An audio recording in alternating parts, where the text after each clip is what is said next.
In today's video, we're uncovering jaw-dropping secrets about mountain goats that will leave you stunned. These fearless rock climbers aren't just experts at scaling impossible heights. They have incredible abilities and quirky habits that make them true masters of survival. Hi everyone, Shai here. I hope all of you are doing good. Welcome to another new video. From gravity-defying leaps to their surprising social dynamics, we're diving into the untold facts you never knew about these remarkable mountain goats. It's time to meet the daredevils of the mountains like never before. So, here are some crazy facts you probably didn't know about mountain goats. Number 1. How mountain goats ascend nearly vertical cliffs. Let me introduce you to the magical climbing mechanics of these extraordinary mountaineers. Yes, I'm talking about mountain goats. They are so insanely good at climbing, in fact, that no predator can catch them. I mean, look at them, they are literally climbing on nearly vertical cliffs. They do it with such ease, like nimble ballerinas dancing on the most precipitous slopes. How on earth do they do that? Well, for starters, their hooves have a hard exterior that allows them to dig into ledges that are virtually invisible to the naked eye. But they also have soft pads on the bottom of their handy little hooves that can mold to contours in the cliff's surface,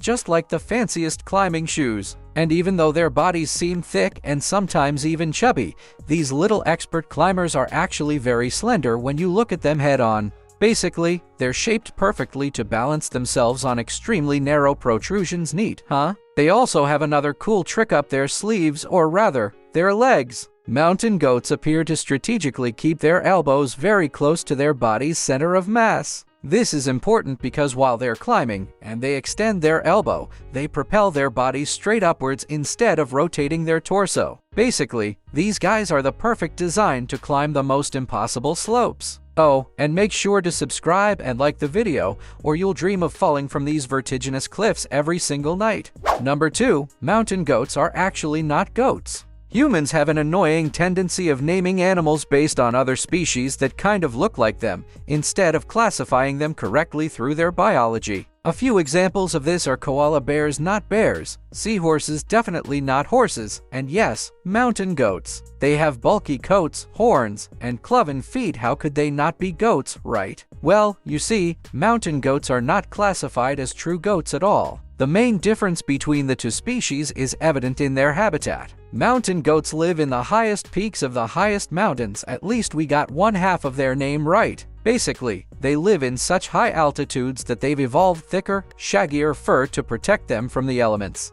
In the previous topic, we covered how anatomically adapted their hooves are, and to top it all off, mountain goats' horns are what separate them genetically from true goats. Have you noticed that they're far smaller than those of their domesticated counterparts? Well, that's because, during mating season, male mountain goats don't fight other males to win the females. I mean, they do, but not nearly as aggressively as ordinary goats. Therefore, the need for massive, strong horns is simply not there. As you can see, there are too many differences to make them part of the same species. Number 3. Head to the skies if you'd like to see one. These fluffy creatures live in alpine and subalpine environments, always high in altitude, sometimes above 13,000 feet. Yes, it is extremely dangerous up there. One false move and you're toast. But with hooves sculpted by millennia of relentless evolution, these agile climbers of the precipice ascend the vertiginous slopes with the ease of an acrobat. Yet, the allure of high altitudes extends beyond mere acrobatics. Think about it, why would an animal species choose the most unforgiving and dangerous terrain to live in?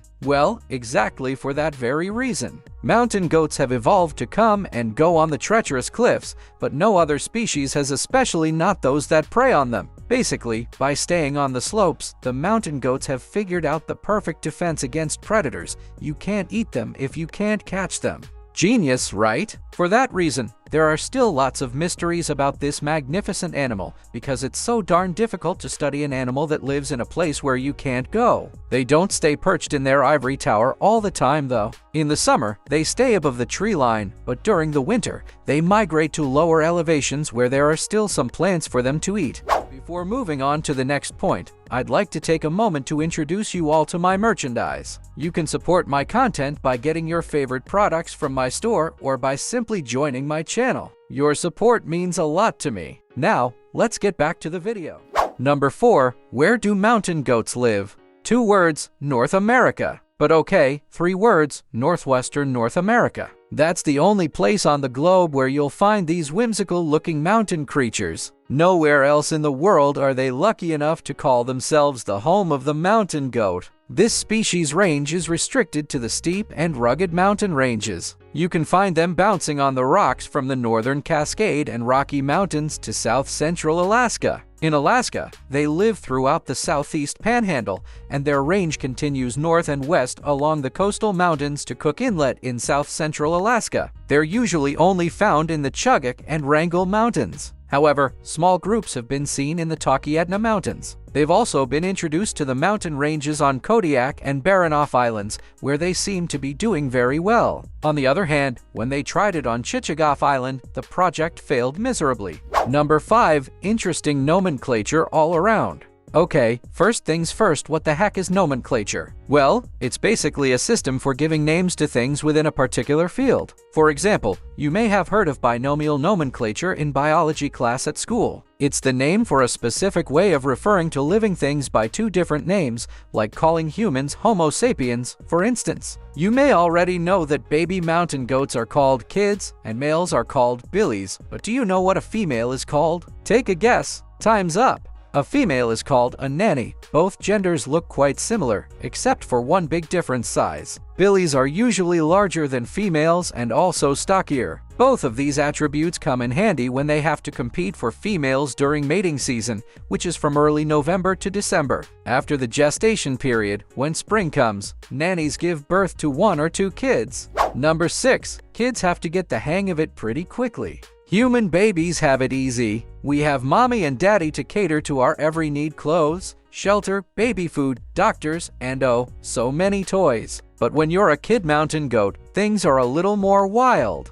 After a day or so of being born, kid mountain goats are already scrambling around rocks and climbing steep slopes with their mothers. Their very first baby footsteps are at the edge of a staggering cliff that would be like a month-old human baby doing gymnastic tricks to perfection. They even have to cross over treacherous rapids sometimes, and they're only a few weeks old, if that. They first have to watch their parents cross the freezing waters and take note of how to cautiously navigate the roaring stream. If the kids don't manage to replicate the right movements, they might get taken away by the current, never to be seen again. They have to get it right on the first try. It is literally a matter of life and death. One of the young kids is seemingly hesitant. It all seems too much for such a tiny little baby. At first, it retreats in fear, but then it manages to gather its courage. And there it goes. That was a pretty impressive jump for such a young creature. Number 7. The secret is in the horns. We've heard all about the mountain goat's hooves, but what about their horns? Well, as it turns out, the horns are also one of the unique characteristics of this species. Unlike ordinary goats, mountain goats' horns are slender and pointed. They extend upwards from the animal's head and are slightly curved. One curious fact about these little horns is that they never stop growing ever. Well, for as long as the goat lives anyway, which is still pretty cool. And this is a big but: the horns' growth is very, very slow. In fact, the older a mountain goat gets, the slower the horns grow. Therefore, the horns grow the fastest when the goats are juveniles. Also, they don't shed their horns, as opposed to elk, moose, or deer antlers, for example. They use their horns for one main reason, and this goes for both males and females: protection from predators.